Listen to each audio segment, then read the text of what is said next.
자, 우리의 삶을 바꾸는 것들은 많이 있습니다. 어떤 경우는 상황이 우리의 삶을 바꾸기도 해요. 그죠? 어떤 상황에 따라서 우리의 삶을 바꾸어 가는 일들이 있고, 또 어떤 때는 환경이 우리의 삶을 바꿀 때도 있습니다. 어디에 사느냐, 거기에 따라서 우리의 삶이 달라질 수가 있죠. 또 어떤 경제적인 어떤 상태가 우리의 삶을 바꿔 놓기도 합니다. 돈을 얼마나 가지고 있느냐, 그것이 우리의 삶에 상당한 것들을 바꿔 놓죠. 또 지식이 우리의 삶을 바꿔 놓을 수도 있습니다. 어떤 지식을 가지느냐. 오늘 지식사회에 지식을 많이 획득하는 이유는 그 지식이 내 인생을 바꾼다고 생각하기 때문에 지식을 습득하기 위해서 노력을 하죠. 그러나 가장 우리의 삶을 많이 바꾸는 것은, 가장 진짜 바꾸는 힘은 믿음에 있습니다. 믿음은 많은 걸 바꿔놓아요. 그래서 믿음을 가지면 우리의 삶의 태도를 바꿔놓는다. 믿음 생활을 오래 하다 보면 우리의 삶의 애티튜드, 삶의 태도 자체를 바꿔놔요. 습관을 바꾸고 우리의 태도를 바꾸고 또 우리의 생각을 바꿔놓는, 믿음 생활을 오래 하다 보면 우리의 생각이 달라져요. 태도도 바꾸고 생각이 달라지고, 또 어떤 상황과 사건이 일어날 때 우리의 반응도 달라지게 돼요. 저는 그냥 거기에 일어난 상황에 대해서 내가 그냥 반응을 한 거죠. 자연스러운 반응을 했지만 이제 믿음의 반응을 하는, 달라진 것이죠. 자, 오늘 읽을 여호수아서 2장인데요. 여호수아는 이 정복의 책입니다. 정복이 뭐죠, 여러분? 정복은 뒤로 물러나는 것이 아니라 앞으로 전진하는 것입니다. 믿음이 뭐냐? 전진하는 것이다. 뒤로 미끄러지는 것은 믿음의 길이 아닙니다. 믿음의 길은 앞으로 가는 것입니다. 그게 우리의 여호수아서에서 우리 가르쳐주는 말씀이에요. 발로 밟는 땅을 내게 주겠다. 축구로 비유하면 믿음은 수비수이기보다는 공격수에 가깝습니다. 축구에도 공격수가 있죠. 손흥민 선수가 수비수입니까? 공격수입니까? 공격하는 거예요. 수비수는 재미없어요. 못하게 발 거두고 이러는 거잖아요. 축구로 치면 공격하는 거. 또 축구의 게임 전체로 보면 골을 먹지 않으려고 애를 쓰기보다는 골을 넣고자 위험을 감수하는 것, 이게 믿음에 더 가까운 것입니다. 관람자이기보다는 실제로 그라운드에 뛰어 들어가는 것이 믿음의 삶이다. 여러분, 이 유럽의 그 축구 강호들이 그 어마어마한 그 경기장에 뭐 수만 명이 꽉 들어섰는데 막 환호하죠. 뛰는 사람은 한 팀에 11명, 22명이 뛰는 거예요. 믿음의 삶은 사실은 막 환호하고 다른 사람이 축구하는 걸 구경하는 게 아니에요. 직접 그라운드에 뛰어들어가서 뛰는 게 믿음의 삶이라. 오늘 여러분들이 관람자의 삶이 아니라 우리의 그라운드에 뛰어들어가는, 빅게임 안으로 뛰어들어가는 플레이어들이 되는 은혜가 있게 되기를 축원합니다. 그 여호수아 얘기예요. 하나님이 약속하신 땅을 실제로 정복하는 믿음의 이야기. 그래서 여호수아의 이 모든 전체에서 다루어지는 매우 중요한 것은 믿음의 삶이라는 것입니다. 자, 그런데 이 여호수아를 시작하는 이 지점에서 이 성경은 한 이방의 여인의 이름을 등장시키고 있습니다. 참 흥미로운 거예요. 전혀 예상하지 못한 인물입니다. 여기는 어떤 성경의 의도성이 있는 거예요. 이방의 여인, 이방의 사람이고 유대인이 아닌, 히브리인이 아닌 사람이고, 그리고 여인이고, 또 여인일 뿐만 아니라 유대인의 이 관점에서는 여인, 이방인, 이건 전혀 제외되는 인물이란 말이지. 괄호 안에 들어가는 인물이에요. 메인이 될 수 없는, 그라운드에 뛸 수 없는, 사람의 숫자에 취급하지 않는. 그런데 여인이고 그냥 여인이 아니에요. 이 여인은 오늘 직업이 정확하게 쓰여져 있어요. 기생이라는 거예요. 기생이라는 표현을 뭘까요? 몸을 파는 사람이에요. 자기 몸을 판다는 말은 뭘까요? 더 이상 인생에 갈 곳이 없는 인생이에요. 완전히 밑바닥의 인생. 기대할 것도 소망할 것도 아무것도 없는 인생. 그녀에게 특별한 일이 벌어진 거예요. 그것을 여호수아 이 거대한 가나안 정복 전쟁의 아주 첫 부분에 이 이방의 여인 기생 라합을 지금 등장시키고 있는 거예요. 굉장히 중요한 의미가 있는 것입니다. 그래서 이 여인을 통해서 이스라엘 민족을 건져내는 일에, 이 구원의 드라마에, 아주 익사이팅한 이 드라마에 이 이방의 여인, 그것도 기생을 스카우트하고 시는 하나님입니다. 그리고 이 라합은 누구예요? 마태복음 1장 예수 그리스도의 족보의 이름이 올라요. 믿음의 이방 여인이 믿음의 전당에 들게 된 것입니다. 이건 얼마나 놀라운 비상입니까? 여러분, 성경 안에 이런 스토리들이 굉장히 많습니다. 다윗의 인생이 비상이죠. 시골의 목동이었습니다. 그 집안에서도 말제였습니다. 어린 아이예요. 아버지마저도 신통하게 여겼던 어린 소년. 그러나 그의 인생을 이스라엘의 왕국의 왕으로 세우는, 룻과 같은 여인도 마찬가지죠.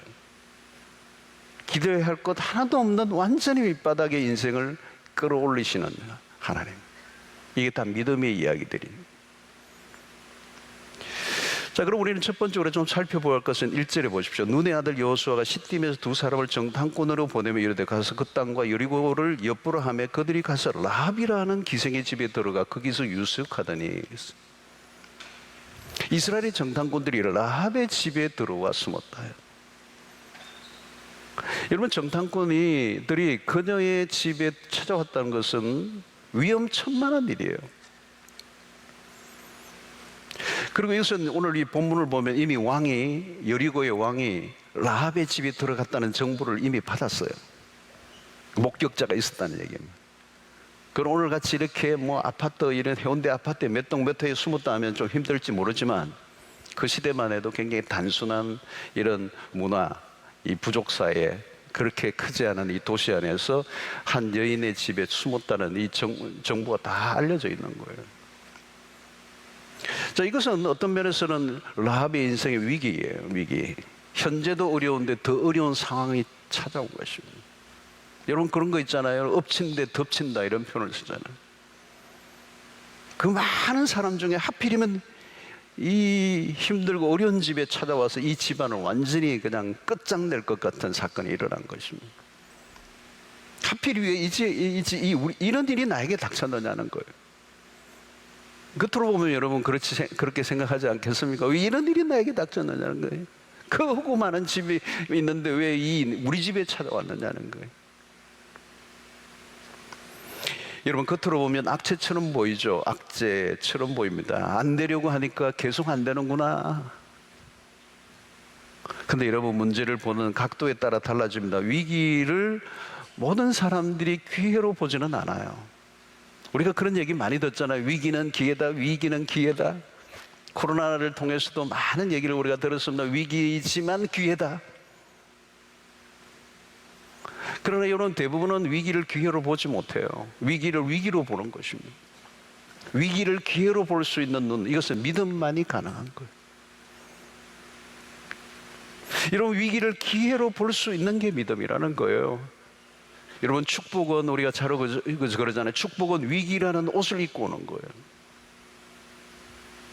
위기는 기회예요. 문제는 사람들을 위기를 기회로 볼 줄 모르는 것입니다. 위기는 위기지 축복이라는 말이 이해가 안 되는 것입니다. 그리고 나중에 보면 다 지나가고 난 다음에 그게 기회였을 수도 있었을 텐데, 버스가 지나간 뒤에 손을 드는 겁니다. 기회는 우리가 잘 인식하지 못하는 가운데 찾아와요. 언제 나에게 기회가 왔었어? 이렇게 반문하는 사람들이 있습니다. 그래서 기회를 잘못 생각하기 때문에 놓친 것입니다. 기회는 문제라는 금은 보자기에 사서 찾아온다는, 겉으로 보면 불행처럼 보여요. 실패처럼 보이고 비극처럼 보입니다. 여러분, 기회는 이게 진짜 기회야, 축복이야, 이렇게 찾아오지 않아요. 우리가 원하는 방식으로 찾아오지 않는다고요. 반대예요. 우리가 원하지 않는 방식으로 찾아오니까 우리는 기회로 보지 못하는 것입니다. 그러나 믿음의 눈을 뜨면 그 위기는 기회라는 사실을 알게 되는 것입니다. 여러분, 인생은 위기의 연속입니다. 얼마나 많은 위기가 닥쳐옵니까? 질병의 위기, 사업의 실패의 위기, 상실의 위기, 죽음의 위기. 위기에 어떻게 반응하는가에 따라 우리의 인생이 달라지는 것입니다. 하나님은 우리의 삶에 수많은 기회를 주십니다. 자세히 보십시오. 위기를 기회로 받아들이고 있는가? 그리스도인들에게 우연은 없습니다. 요셉 스토리가 대표적이던 모든 것 하나하나가 다 기회였습니다. 믿음의 관점으로 보면 형들에게 미움을 받는 것마저도 그것은 기회예요.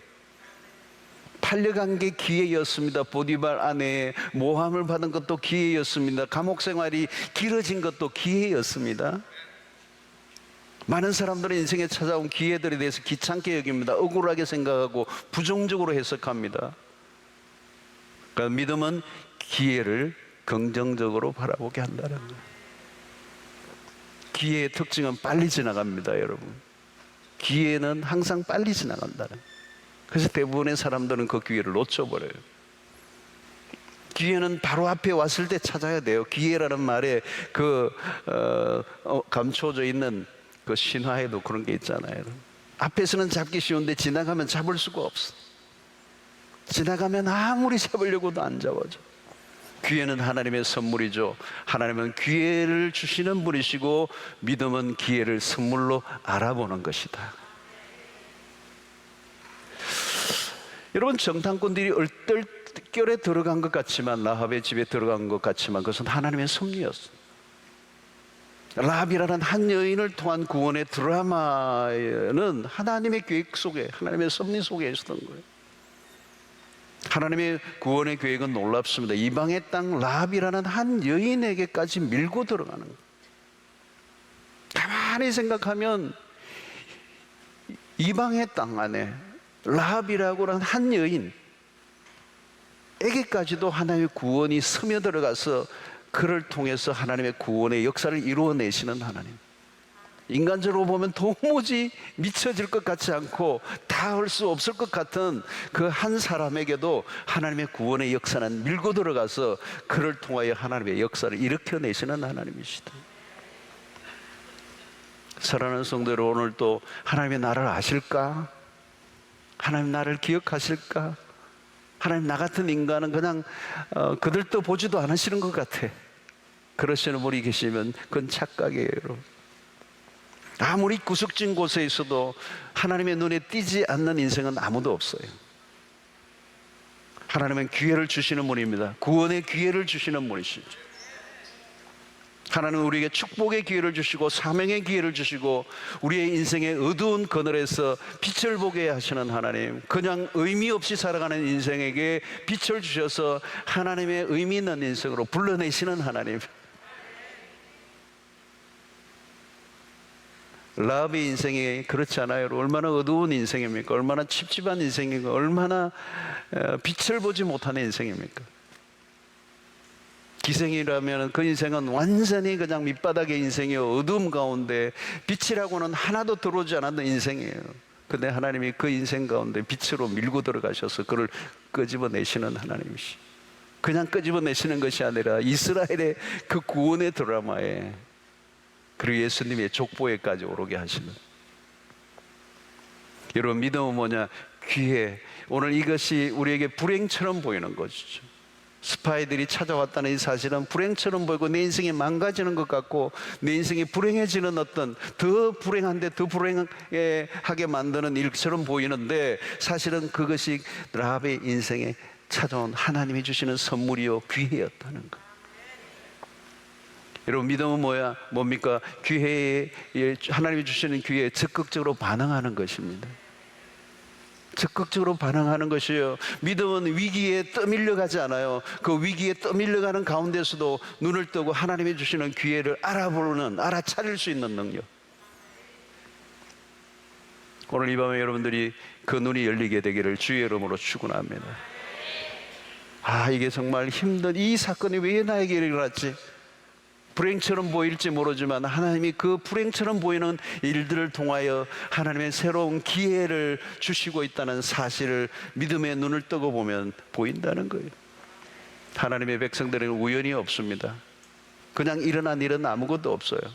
하나님은 분명히 그 일을 통한 하나님의 계획이 있고 우리의 인생에 새로운 전환점을 이루시기 위한 하나님의 플랜이 있기 때문에 믿음의 눈으로 바라보면 우리는 그것을 위기라고 말하지 않고 기회라고 말할 수 있는 것입니다. 자, 그 기회 앞에 어때요? 믿음의 반응은 어떤 것입니까? 거기에 그런 생명을 걸은 것입니다. 이 정탐꾼들을, 기분이 정탐꾼들을 숨겨주는 것은 생명을 건 것입니다. 왕이 사람들을 보내어 찾을 때 솔직하게 얘기하면 살 수 있지만 숨겨두는 것은 자기의 목숨이 위태로운 것입니다. 자기 집에 숨기는 일은 굉장히 위험한 일이에요, 여러분. 뭐 집이 얼마나 이렇게 숨기에 좋은 곳인지 모르지만 단순한 구조였을 거예요. 발각되면 죽는 것입니다. 상당한 대가를 지불해야 되는 거죠. 여러분, 라합의 믿음의 특징은 무엇입니까? 믿음은 행동한다는 것입니다. 믿음의 삶이라는 것은 위험한 일과 직면해야 한다는 것이죠. 여러분, 안전한 삶을 원한다면 믿음의 길을 걸어갈 수 없습니다. 믿음이 필요한 이유는 위험한 일이 닥치기 때문이라는 거예요. 여러분, 누가 그러면 이 생명을 걸 수가 있습니까? 그 힘은 어디에서 나오는 것입니까? 그것은 믿음에서 나오는 거예요. 그런 믿음에, 그런 행동하게 만든, 위험한 행동을 하게 만드는 그 기초는 믿음이에요. 믿음. 이 믿음은 어디에서 나온 것입니까? 이스라엘에 대한 소문을 듣고 일어난 것이죠. 이미 그 이스라엘의 역사하시는 하나님의 얘기를 멀리서지만 계속 듣고 있었던 것이죠. 그것을 들으면서 그 가운데 믿음이 일어난 것입니다. 여러분, 현대인들이 가득 차 있는 것 중에 하나가 뭐냐면 두려움이에요. 두려움. 용기가 없어.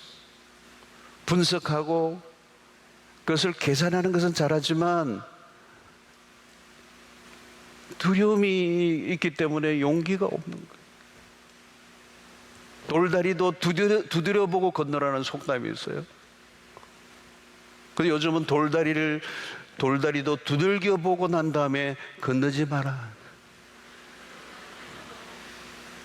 너무 많이 분석하고 생각을 해서 무엇을 할 수가 없어요. 두려움을 이겨내야 되는 것이죠. 대개는 두려움을 이기지 못합니다. 여러분, 두려움은 누구나 있습니다. 두려움에도 불구하고 용기를 내는 것, 바로 그것이 믿음이라는 것. 믿음이란 내가 믿고 있는 사실에 대한 대가를 지불하는 것입니다. 자기에게 주어진 기회를 붙들려고 하면 용기는 필요한 것입니다. 용기란 어떤 일에 대해서 결단하는 거예요. 결단을 통해 올 수 있는 어려움을 각오하는 게 용기입니다.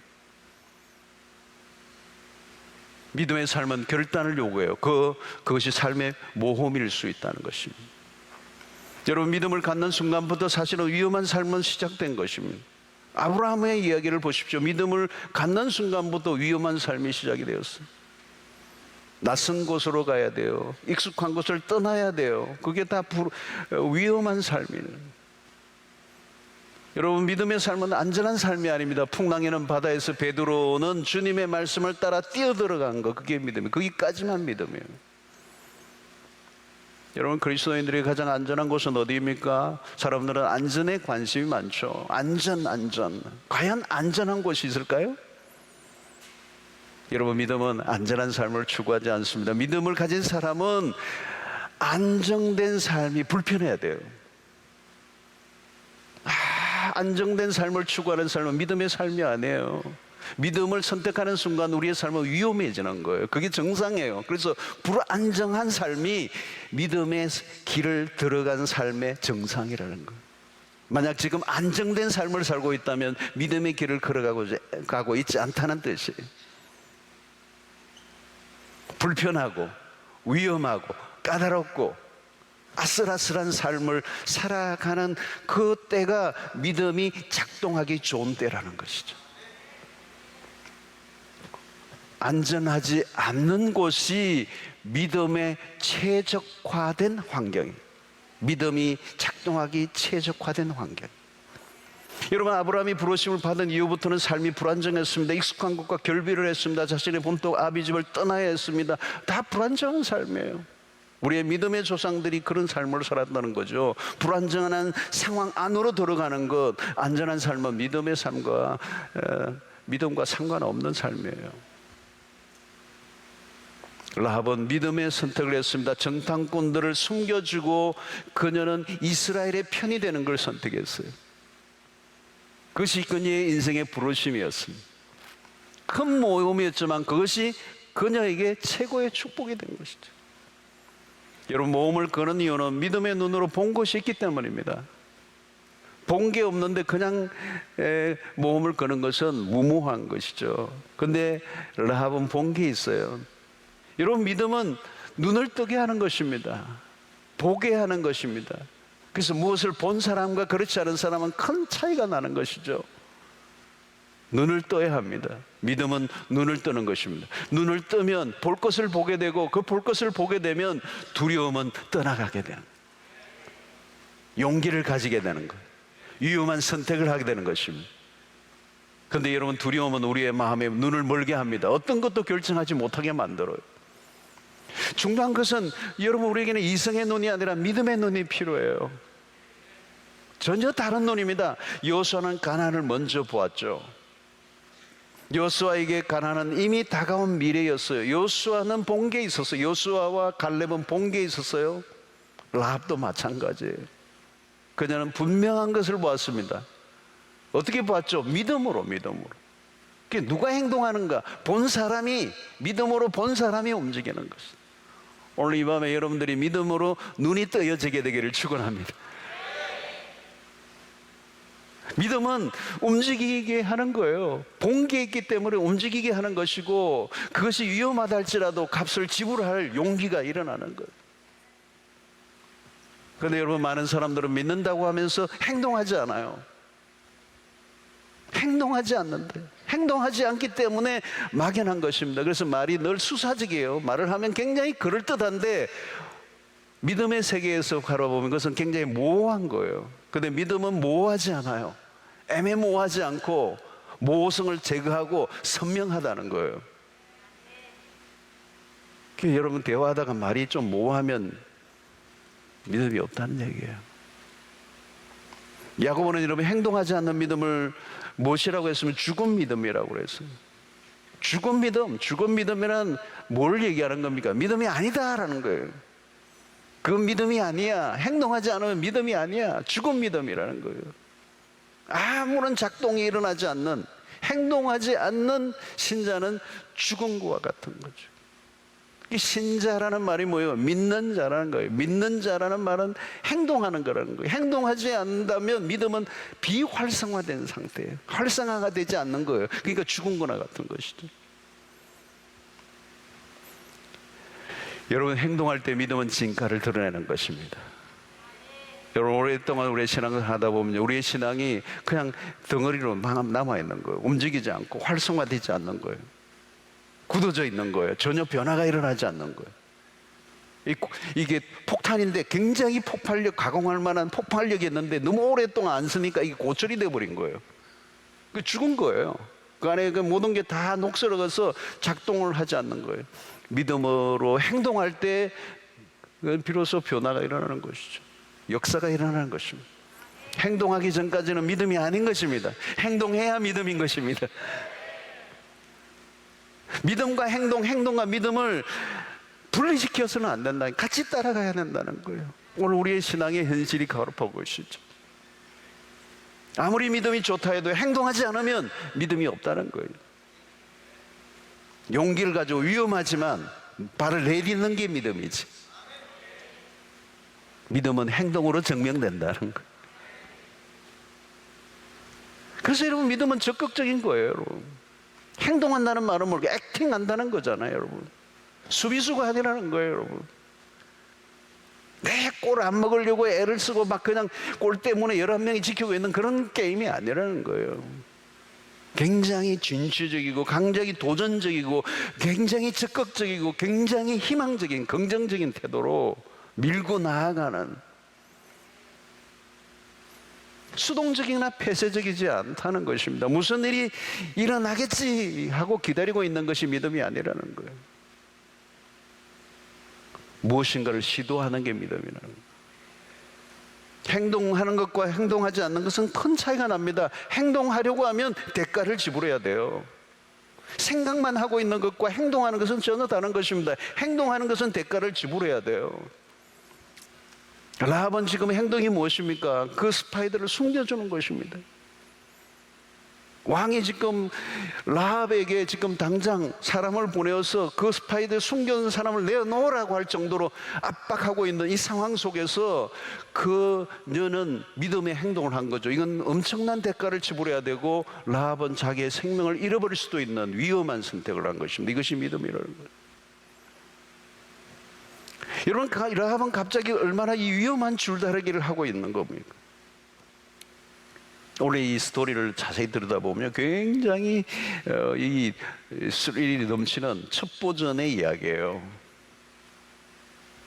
아슬아슬한 순간인 거죠. 숨막히는 스토리로 이 한 편의 영화 같은 사건이 진행되고 있는 겁니다. 그래서 이야기 안으로 들어가 보면 흥미진진해요. 손에 땀을 쥐게 하는 명장면들이 진행이 되고 있는데, 이 지금 포위망을 좁혀오면서 모든 군사들이 풀어서 이 스파이들을 잡아내기 위해서 체포 명령이 떨어져서 그냥 하나하나 한 발짝 이 접근해오고 있는 이 상황 속에 있는 거죠.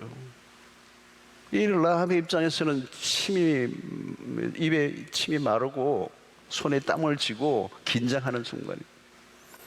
이미 정보를 다 가지고 있는 거거든요. 이 본문을 보면 정보를 가지고 조금씩 지금 좁혀오고 있는 것입니다. 숨기는 것에 한계가 있어요. 아차는 순간에 발각이 되면 모든 것은 끝납니다. 내가 괜한 짓을 했나? 믿음의 삶이 바로 그럴 것입니다. 믿음으로 행동에 옮길 때 아찔한 일들이 일어나요.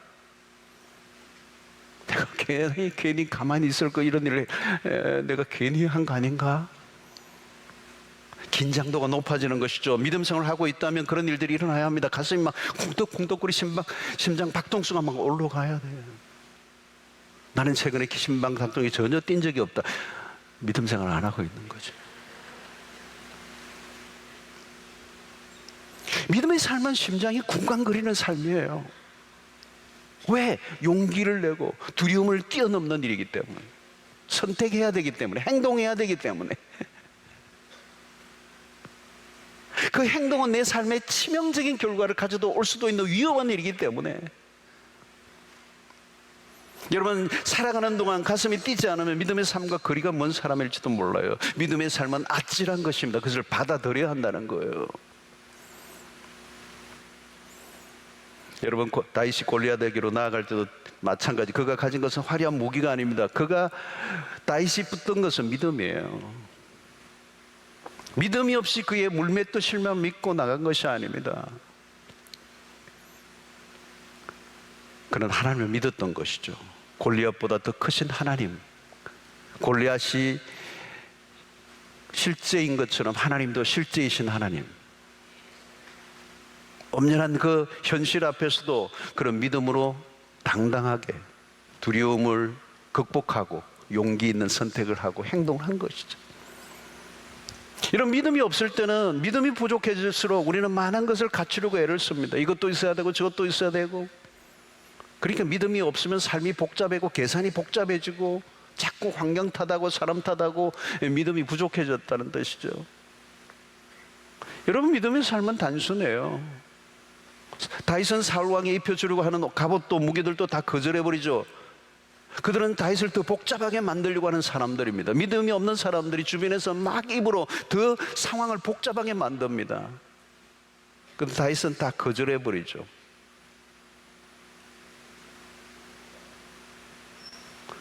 골리앗을 넘어뜨리는 일에는 복잡하지 않다는 것을 다윗이 생각한 것이죠. 전쟁에서 전통적인 고정관념에서 틀에 벗어나서 그 믿음의 사고로 바라볼 때 이 전쟁은 하나님이 하시는 것이다. 골리앗을 넘어뜨리려는 용기가 필요한 것이죠. 믿음으로, 순수한 믿음으로 맞선 것이죠. 그의 믿음은 때가 묻지 않았던 거예요. 우리가 신앙생활을 하다 보면 우리의 믿음에 때가 묻어요. 믿음의 요령이 생기는 거예요. 여러분, 믿음의 요령이 생기면 되나요, 여러분? 믿음은 믿음으로 가야지. 믿음은 순수해야지. 믿음은 그냥 아주 담백해야죠. 때가 묻으면 안 돼요. 다른 생각을 덧붙여서는 안 되는, 인간적인 계산과 생각을 막 뒤집어 세우면 안 되는, 그냥 담백하게 하나님의 이름으로 나아간 것입니다. 여러분, 믿음의 걸음을 내딛는 순간 무슨 일이 우리 앞에 닥칠지 모릅니다. 그러나 멈춰 서 있지 않나요? 다윗은 앞으로 달려나간 것이잖아요. 발을 내딛고 앞으로 나가는 것이 믿음입니다. 계속 움직이는 삶이에요. 믿음은 동사입니다. 하나님 여호수아에게서도 내가 밟는 땅을 다 내게 주겠다. 믿음의 삶은 계속 확장해가는 것입니다. 전진해가는 것입니다. 움직이는 것입니다. 모험하는 것입니다. 용기를 내는 것입니다. 두려움을 넘어서는 것입니다. 위험한 선택을 하는 것입니다. 그때 하나님이 일하시는 것을 볼 수 있는 것입니다. 라합은 지금 위험한 선택을 했습니다. 그런 행동에 옮겼습니다. 구체적이었습니다. 생명을 담보한 것입니다. 그러나 그것이 믿음이었다는 사실이에요. 우리 여러분들 안에 그런 믿음이 있게 되기를 주의 이름으로 축원합니다. 활성화된 믿음이 있어야 돼요. 생각하는 믿음이 아니에요. 복잡하지 않아요. 앞으로 가는 것입니다. 그것은 위험한 일이죠. 그러나 거기에서 하나님의 역사가 일어난다는 거예요. 자, 라합은 지혜로웠습니다. 중단권을 숨기고 보내는 과정을 보면 라합은 매우 민첩하고 지혜로웠어요. 4절 이유를 보면 라합은 대단하게 민첩한 행동을 합니다. 그리고 안전하게 정탐꾼들을 내보내요. 찾으러 오는 군사들을 피해서 사흘 동안 숨어 있다고 가라고 하죠. 지혜로운 처신이 돋보입니다. 여러분, 믿음은 지혜의 문을 열어요. 2장 전체를 보면 라합은 2장 전체에 걸쳐서 라합의 얘기입니다. 전체를 보면 라합은 굉장히 오픈 마인드, 열려진 여인이에요. 그냥 몸만 팔고 살았던 여인이 아니에요. 어떻게 보면 외부와 단절된 삶으로 살았던 것으로 보일지 모르지만 그녀는 갇힌 삶이 아니라는 거예요. 강 건너편에서 일어난 사건에 대해서 다 이야기를 듣고 있었어요. 폐쇄된 삶에서 기구한 운명으로 자아가면서 그저 다친 그런 구석에서 웅크린 인생이 아니라 멀리서부터 들려오는 히브리 민족들 가운데 일어난 하나님의 이야기들을 듣고 있는 거예요. 정보 능력이 대단해요. 요즘으로 치면 그녀는 디지털 세대예요. 업그레이드된 정보들을 다 읽고 있었습니다. 그녀는 정보에만 밝은 게 아니에요. 정보 분석의 능력이 있었어요. 단순히 소문만 듣고 흘려버리지 않았습니다. 그가 들었던 그 정보를 자기의 삶에 적용을 했어요. 그것은 단순한 정보나 지식이 아니라 생명을 걸만한 것들이 그 안에 있다는 사실을 볼 줄 알았다는 거예요. 들려오는 그 소식을 듣고 그 소식이 단순히 소문만이 아니라 사실이고 진리라는 사실을 믿고 거기에 생명을 걸만한 믿음을 가진 거죠. 여러분, 오늘날 영양가 없는 정보들이 막 흘러넘치는 시대예요. 쓰레기 정보들이 너무 많이 흘러넘쳐요.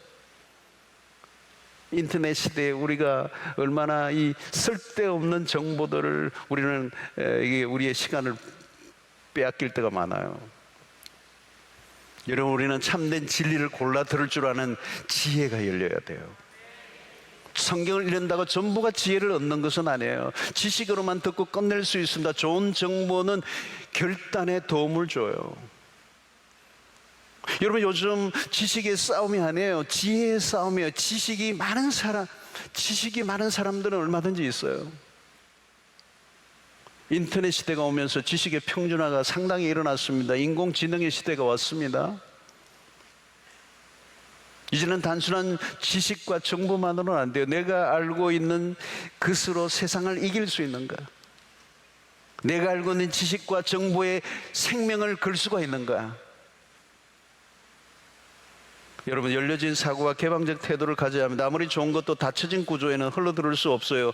은혜가 흘러들어오는 곳이 있습니다. 강 건너편의 이야기들을 라합만 들었겠습니까? 강 건너편에서 일어난 그 하나님의 역사에 대한 소문은 온 천하에 퍼졌어요. 그런데 그 정보를 듣고 그 소식을 듣고 모든 사람이 믿음으로 반응한 것은 아니에요. 비록 그녀는 어두운 삶을 살았지만 불행한 현실을 탓하며 세월을 뭉개고 산 게 아니에요. 그런 열려진 사고 구조를 가지고 어느 날 들려오는 소식 앞에 믿음으로 반응한 것입니다. 그녀는 폐쇄형 인생이 아니라 개방형 인생을 살았어요. 진리를 진리로 받아들일 줄 아는 그의 삶의 구조.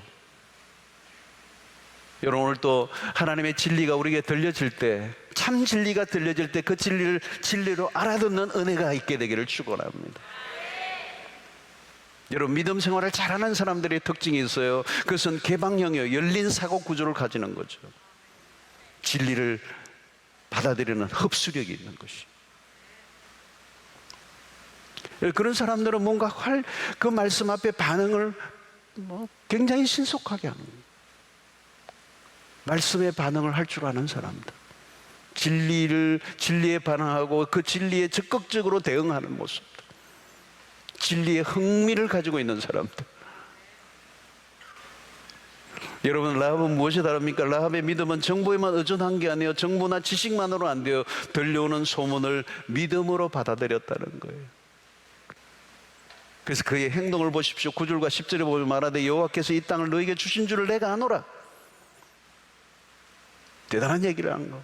우리가 너희를 심히 두려워하고 이 땅 주민들이 다 너희 앞에서 간담이 농나니 이는 너희가 애굽에서 나올 때 여호와께서 너희 앞에서 홍해물을 마르게 하신 일과 너희가 요단 저쪽에 있는 아모리 사람의 두산 시온과 옥에게 행한 일 곧 그들을 전멸시킨 일을 우리가 들었음이니라 그랬어요. 야, 라합이 대단한 얘기를 하는 거예요. 여러분, 정보와 지식에서 분별력이 표현해요. 아무리 지식과 정보가 많아도 그것으로 되는 게 아니라는 거예요. 오늘날 지식사회예요. 정보가 넘쳐 흘러요. 너무 많은 문제예요. 정보와 지식이 우리를 지혜롭게 하지 않아요. 여러분, 사람들이 이전보다 더 지혜로워진 것 같습니까? 그렇지 않아요. 더 용감해졌습니까? 더 용기가 있어요? 아니에요. 반대예요. 더 비겁해졌어요. 여러분, 우리를 바꾸는 것은 믿음인 것입니다. 믿음이 있어야 되는 거예요. 우리는 지금 어느 때보다도 많은 것을 가지고 삽니다. 가진 것들이 너무 많아요. 그리고 너무 많은 것을 갖추려고 애를 씁니다. 그러나 여러분, 그런 것들을 위해 삶을 바꾸는 것은 아닙니다. 우리는 무엇이 없기 때문에 뭔가를 할 수 없다고 푸념을 할 때가 있습니다. 그러나 그렇지 않아요, 여러분. 우리에게 필요한 것은 믿음이에요.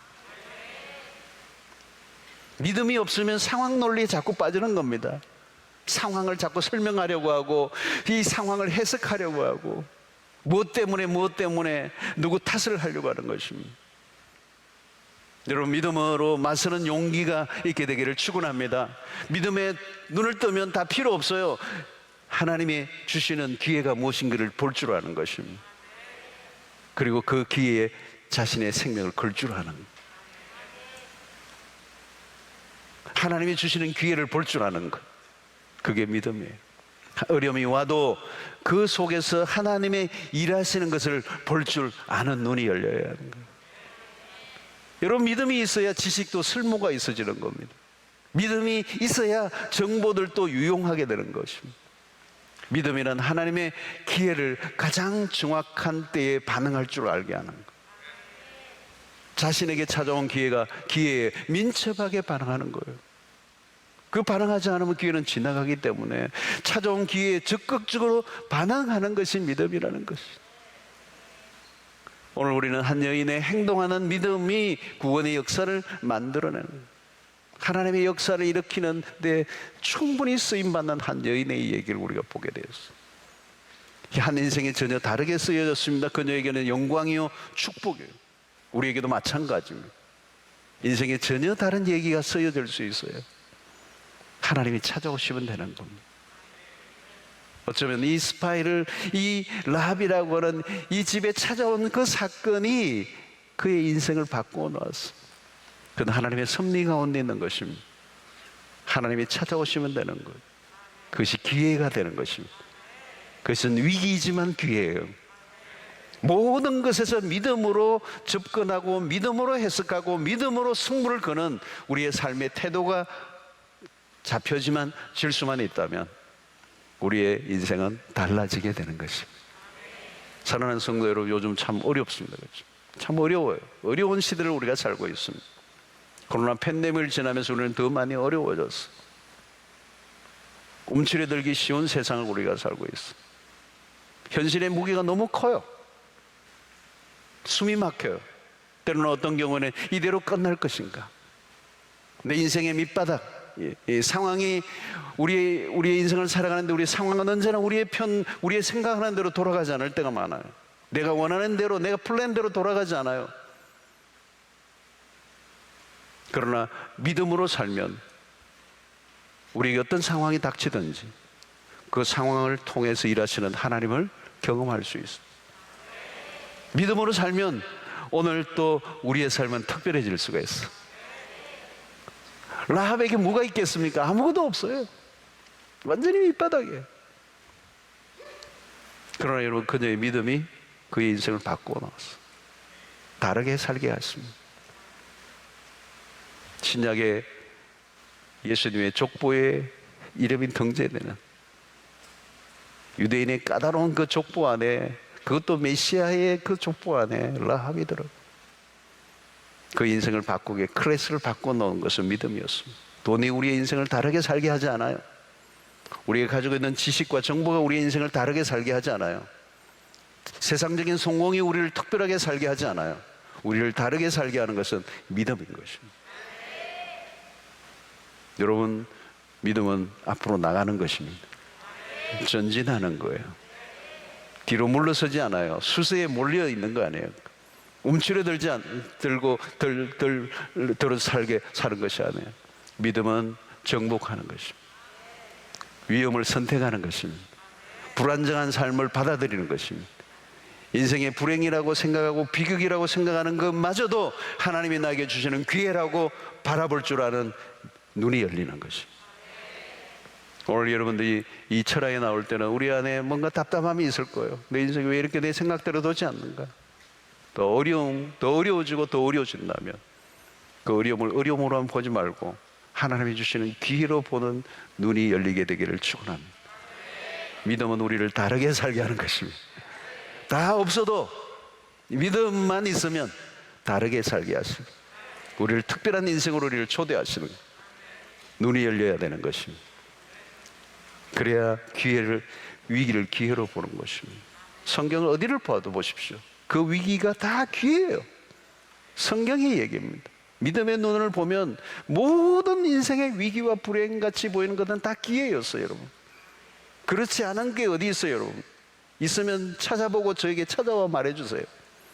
없어요, 여러분. 성경의 모든 스토리는 위기는 기회로 바뀌는 거예요. 그를 볼 줄 모르면 우리는 불행으로, 그 위기는 기회는 지나가 버려요. 그리고 위기는 위기로 그 인생을 덮어버리는 거예요. 이를 믿음으로 눈이 열려지면 기회로 볼 줄 안다면 행동하셔야 되는 거예요. 움직여야 되는 겁니다. 모험을 해야 하는 것입니다. 용기를 내셔야 되는 거예요. 두려움을 이겨내야 되는 거예요. 그래서 행동하는 것입니다. 행동하지 않는다면 믿음이 아니에요. 내 삶에 아무 일이 일어나지 않았다면 행동하지 않은 것이라고. 벼랑 끝에 가는 용기를 가지셔야 된다. 불완전한 삶을 선택하시라는 것. 그것을 오히려 즐거워하고 받아들일 때 그 불완전한 환경을 통해서 하나님은 믿음의 사람들에게 새로운 일을 행하시는. 라합은 위험한 일을 선택한 거예요. 아찔한 일을 선택한 거예요. 그냥 끔찍스러울 것 같은 상황이 닥칠 수도 있는 그런 순간을 그는 맞이한 것입니다. 오늘 우리의 믿음의 길을 걸어갈 때 그런 일들이 숱하게 닥칠 거예요. 위험한 일, 내가 괜한 일을 했나? 가만히 있을 걸. 아니요, 가만히 있으면 안 돼요. 움직이셔야 돼요. 행동하셔야 돼요. 위험한 일을 향하여 내디디셔야 돼요. 그때 하나님의 역사가 일어나게 될 줄로 믿습니다. 이 모든 것은 믿음을 통하여 일어난 것입니다. 그 믿음은 단순한 들려오는 소문과 지식이 아니라 그것을 믿음으로 받아들일 줄 아는 라합이었기 때문에 그녀의 인생 가운데 새로운 역사가 일어나는 그런 축복이 있게 된 것입니다. 사랑하는 성도 여러분, 믿음이 우리를 전혀 다른 세계로 이끈다는 사실을 기억하시고 전혀 색다른 삶을 살아가는 믿음의 행진이 있게 되기를 주의 이름으로 축원합니다. 세상은 계속 흔들립니다. 그래도 여러분 두려워하지 마십시오. 믿음이면 충분합니다. 믿음으로 승부를 거는 여러분들이 되시기를 주의 이름으로 축원합니다.